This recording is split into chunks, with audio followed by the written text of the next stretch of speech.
जय हिंद दोस्तों। आज के इस वीडियो में हम आज आपको बताने जा रहे हैं इंडिया मैप के बारे में, जो इंडिया के किसी भी एग्ज़ाम में पूछा जाता है। चाहे वो एग्ज़ाम बीपीएससी हो, यूपीएससी हो, एसएससी हो, रेलवे हो या अदर कोई भी कॉम्पिटिटिव वन डे एग्ज़ाम, हर में इससे 2-4 क्वेश्चन रहते ही हैं। अभी सीटेट का एग्ज़ाम चल रहा है टीचर वाला, उसमें भी आपको 2 से 3 क्वेश्चन मैप से पूछे जा रहे हैं। तो आइए हम आज इंडिया के मैप को पढ़ते हैं। देखिए, ये इंडिया का मैप है, ठीक है। इससे क्वेश्चन किस किस तरह से पूछे जाते हैं सो समझिए कि इंडिया के पड़ोसी देश कौन कौन से हैं। जैसे देखिए, पाकिस्तान हुआ, अफ़गानिस्तान हुआ, चाइना हुआ, नेपाल हुआ, भूटान हुआ, बांग्लादेश हुआ, म्यांमार हुआ, इधर श्रीलंका समुद्री में, यहाँ पर मालदीव है। तो इस तरह से क्वेश्चन पूछे जाते हैं। और क्या पूछे जाते हैं कि इंडिया जो ये दो ओर से जो समुद्र से घिरा हुआ है, ठीक है, तो कौन साइड हिंद महासागर के या बंगाल की खाड़ी से लगा हुआ। ये देखिए, ये एरिया है बंगाल की खाड़ी का और ये है अरब सागर का, ये एरिया है हिंद महासागर का। तो क्वेश्चन इस तरह से पूछे जाते हैं कि बंगाल की खाड़ी से लगा हुआ राज्य कौन कौन सा है। तो ये देखिए, बंगाल का खाड़ी है, तो इससे लगा राज्य कौन कौन है। पश्चिम बंगाल, उड़ीसा, आंध्र प्रदेश, तमिलनाडु।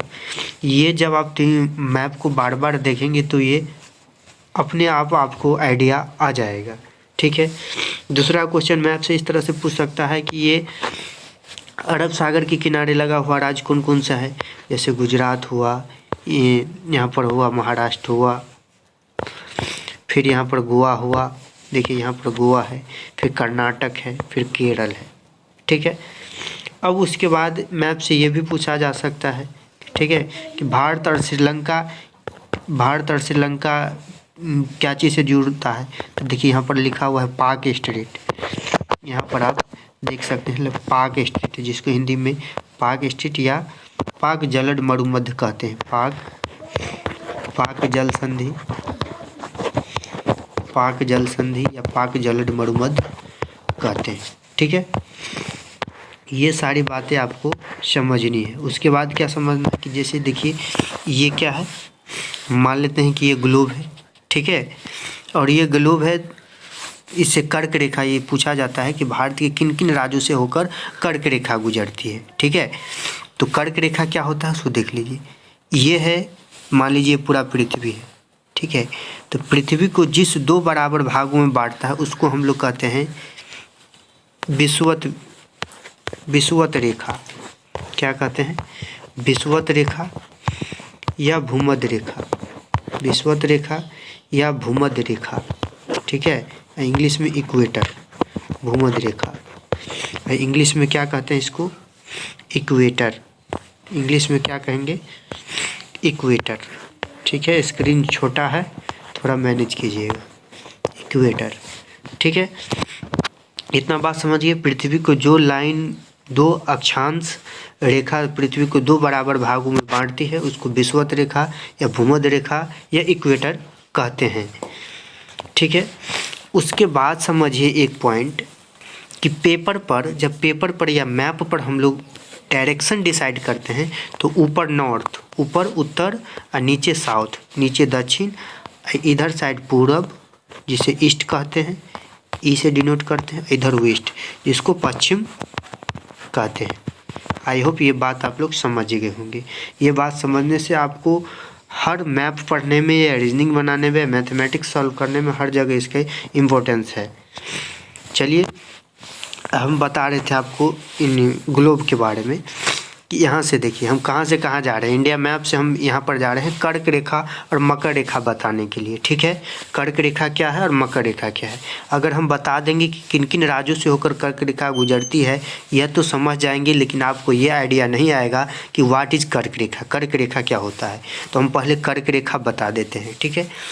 ये विषुवत रेखा था, समझ गए, जो पृथ्वी को 2 बराबर भागों में बांटता है। इधर हम देख रहे हैं, इधर की ओर देख रहे हैं, उत्तर है, उधर की ओर उत्तर है, इधर की ओर दक्षिण है, साउथ है। तो कर्क रेखा के उत्तर में जो रेखा है उसको 23.5 डिग्री, ये 0 डिग्री है, और ये 23.5 डिग्री, इसको 23.5 डिग्री पढ़िए, 23.1/2 को 23.5 डिग्री या 23 डिग्री 30 मिनट इस तरह से, या 23.5 इतना से भी आप इसको डिनोट हम लोग करते हैं। तो 23.5 डिग्री उत्तरी अक्षांश को, 23.5 डिग्री नॉर्थ मतलब उत्तरी, 23.5 डिग्री उत्तरी अक्षांश को हम लोग कहते हैं कर्क रेखा। क्या कहते हैं? कर्क रेखा कहते हैं, ठीक है। और 23.5 डिग्री दक्षिणी, 23.5 डिग्री ऊपर है तो 23.5 डिग्री नीचे भी होगा, तो 23.5 डिग्री दक्षिणी अक्षांश को कहेंगे 23.5 डिग्री उत्तरी या एन, उत्तरी को एन लिख दिया जाता है, और 23.5 डिग्री दक्षिणी अक्षांश को हम लोग कहेंगे मकर रेखा। क्या कहेंगे? मकर रेखा। 23.5 डिग्री, समझ गए इतना बात? चलिए, ये कर्क रेखा और मकर रेखा बताने के लिए हमने इतना बताया आपको, समझ गए। तो यहाँ पर हम लिख देते हैं 23.5 डिग्री, 23.5 डिग्री नॉर्थ को कहेंगे कर्क रेखा, और 23.5 डिग्री साउथ को कहेंगे मकर रेखा, ठीक है, मकर रेखा। अब समझ लीजिए सबसे पहला कि भारत का पड़ोसी देश कौन कौन सा है। भारत का पड़ोसी देश कौन कौन सा है? तो पहला देखिए अफ़गानिस्तान, पाकिस्तान, ठीक है। पाकिस्तान में ये एरिया देख रहे हैं जो अफ़गानिस्तान से, जो लद्दाख से जुड़ा हुआ है। अफ़गानिस्तान किससे जुड़ा हुआ है? लद्दाख से जुड़ा हुआ है। अब पाकिस्तान देखिए, पाकिस्तानी, तो पहला देश कौन हुआ? पाकिस्तान, दूसरा अफ़गानिस्तान, ठीक है, तीसरा ये एरिया वाला चीन, ठीक है, फिर नेपाल। तो पाकिस्तान, अफ़गानिस्तान, चीन, नेपाल, और ये हुआ भूटान, बांग्लादेश, म्यांमार। जब मैप देखकर आप 2 से 3 बार इसको प्रैक्टिस करेंगे तो ये आपको याद हो जाएगा, ठीक है, ठीक है। तब क्वेश्चन पूछेगा कि पाकिस्तान से सटा हुआ राज्य कौन कौन सा है। तो देखिए पाकिस्तान से सटा कौन कौन राज्य? गुजरात, राजस्थान, पंजाब, जम्मू कश्मीर और लद्दाख, ठीक है।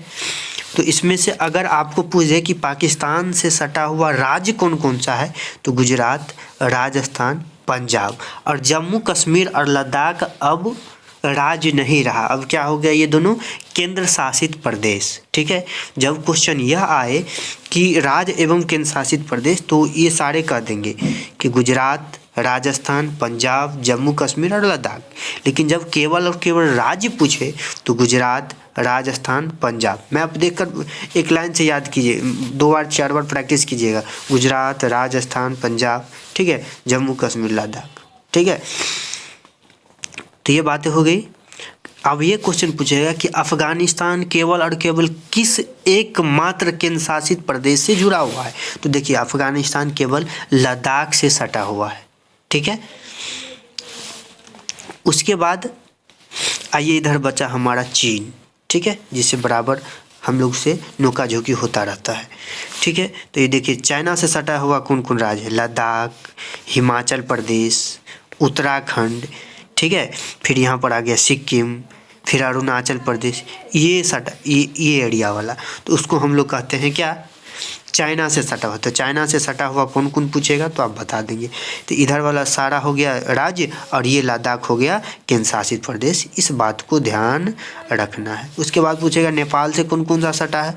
तो देखिए नेपाल से उत्तराखंड सटा हुआ है, उत्तर प्रदेश से सटा हुआ है, बिहार सटा हुआ है। हाँ, ये वाला एरिया देख रहे हैं पीला वाला, ये है पश्चिम बंगाल, ठीक है। तो पश्चिम बंगाल सटा हुआ है और सिक्किम सटा हुआ है, ठीक है। तो नेपाल से कौन कौन सा सटा हुआ है? ये। उसके बाद ये बीच में बच गया आपका बांग्लादेश। क्या है? बांग्लादेश। यहाँ बांग्लादेश से कौन कौन सा सटा हुआ है? तो देखिए बांग्लादेश से ये पश्चिम बंगाल सटा हुआ है, फिर असम सटा हुआ है, ठीक है, फिर मेघालय सटा हुआ है, इधर त्रिपुरा सटा हुआ है, ठीक है, इधर मिजोरम सटा हुआ है। समझ गए? तो ये क्या कहते हैं, अब बांग्लादेश से कौन कौन सा सटा हुआ क्लियर हो गया। उसके बाद देखिए ये साइड वाला एरिया जो है इसको हम लोग 7 सिस्टर के नाम से जानते हैं। पूछेगा 7 सिस्टर में कौन कौन सा देश है। सेवन सिस्टर में कौन कौन सा देश है? तो ये देखिए अरुणाचल प्रदेश, असम, ठीक है, नागालैंड, मणिपुर, मिजोरम, त्रिपुरा और मेघालय। ठीक है, तो ये देखकर मैप एक लगा लीजिए, उसमें बार बार देखिए, बार बार प्रैक्टिस कीजिए, उसके बाद सारा याद आएगा। माइंड में जब एक बार बैठ गया तो रटने की कोई ज़रूरत नहीं है, आप वैसे ही बता देंगे। ठीक है, तो सेवन सिस्टर में कौन कौन से 7 राज्य है सो समझिए। एक अरुणाचल प्रदेश, दूसरा असम, तीसरा नागालैंड, चौथा मणिपुर, पाँचवा मिजोरम, छठा त्रिपुरा, मेघालय। इसमें याद रखिएगा सिक्किम नहीं है। सबसे ज़्यादा हम लोग का जो सीमा सटता है बांग्लादेश के साथ ही ज़्यादा सीमा हम लोग का लगता है। ठीक है, उसके बाद चलिए ये वाला एरिया, ये देखिए, इस वाले एरिया को हम लोग कहते हैं बंगाल की खाड़ी, बे ऑफ बंगाल। इसको कहते हैं बंगाल की खाड़ी, बंगाल की खाड़ी या बे ऑफ बंगाल इसको कहते हैं। सीटेट के एग्जाम में इससे बहुत ढेर सारा क्वेश्चन पूछा जाता है कि बंगाल की खाड़ी से सटा हुआ राज्य कौन कौन सा है। तो ठीक है, देख रहे हैं हम लोग कौन कौन सा, पश्चिम बंगाल सटा है, उड़ीसा सटा हुआ, आंध्र प्रदेश और तमिलनाडु बंगाल की खाड़ी से सटा हुआ है। ठीक है, उसके बाद आ जाइए, पूछेगा अरेबियन सी, अरब सागर से सटा हुआ कौन कौन सा है? तो गुजरात है, महाराष्ट्र है, कर्नाटक है, ये गोवा, छोटका गोवा, गोवा को मत भूलिएगा, गोवा। उसके बाद केरला है। ठीक है, अब यहाँ पर 2 देखिए ये द्वीप है, ये यहाँ अंडमान निकोबार ये है और लक्षद्वीप ये है। ठीक है, जो पानी ओर से चारों ओर से जुड़ा हुआ है। ठीक है, ये भी पानी ओर से बीच में है, पानी के बीच में है, ये अंडमान निकोबार, ये है लक्षद्वीप। ये प्रवाल निर्मित द्वीप है, पूछेगा प्रवाल निर्मित द्वीप कौन है? तो लक्षद्वीप है। प्रवाल निर्मित द्वीप मतलब प्रवाल से बना हुआ द्वीप, प्रवाल निर्मित द्वीप कौन सा है? तो यह है लक्षद्वीप। और यह अंडमान निकोबार है जिसकी राजधानी पोर्ट ब्लेयर है, इसकी कवर होती है। ठीक है, आई होप हमने जितना चाहा वो इस शॉर्ट वीडियो में हमने करने का कोशिश किया। फिर एक दिन और इसको अच्छी तरीके से लाया जाएगा और इस पर बहुत सारे आपको क्वेश्चन करवाए जाएंगे। जिस प्रकार हमने आपको बताया उस टाइप से आप मैप को कोई भी मैप ले लीजिएगा या गूगल से डाउनलोड कर लीजिएगा या कोई आप ख़रीद सकते हैं नज़दीकी बुक स्टोर से, और उसमें बार बार देख कर प्रैक्टिस कर सकते हैं। आई होप अगर आप ये अच्छा लगा हो तो प्लीज़ आप करें। और सीटेट में या और एग्जाम में कैसे से बहुत सारे ढेर सारे क्वेश्चन बनते हैं, हम इस पर सारा कुछ करके बताते चले जाएंगे। आई होप अगर आपको वीडियो अच्छा लगे तो प्लीज़ सब्सक्राइब करें और ज़्यादा से ज़्यादा शेयर करें। Thank you very much.